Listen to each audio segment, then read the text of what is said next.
Eyebrow করার জন্য ফার্স্টে স্পুলি দিয়ে ব্রোটাকে কুম করে নিতে হবে, দেন আইব্রো পমেড দিয়ে এটাকে ফিল আপ করতে হবে। এটা পিএসসির আইব্রো পমেড, যেটা dark brown colour. One side হয়ে গেছে, আর একটা সাইড নিয়ে করছি। ফিল আপ করে স্পুলি দিয়ে কুম করে নিতে হবে। এবারে একটা কনসিলার দিয়ে ব্রোটাকে ক্লিন আপ করতে হবে। চলো, এরকম একটা ফ্ল্যাট ব্রাশ নিতে হবে।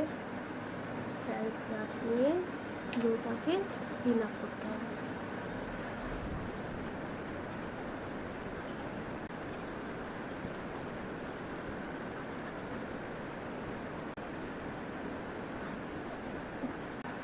অনেকেই বলেছো দিদি তুমি তোমার আইব্রোটা তুমি করো নিজে, খুব ভালো লাগে, তো আজকে দেখিয়ে দিলাম। চলো আমি কীভাবে আইব্রোটা ড্র করি।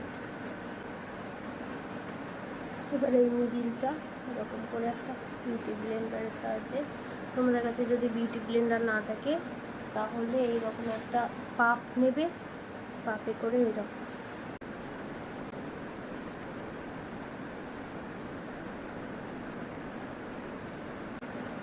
দেখো, সুন্দর লাগছে না?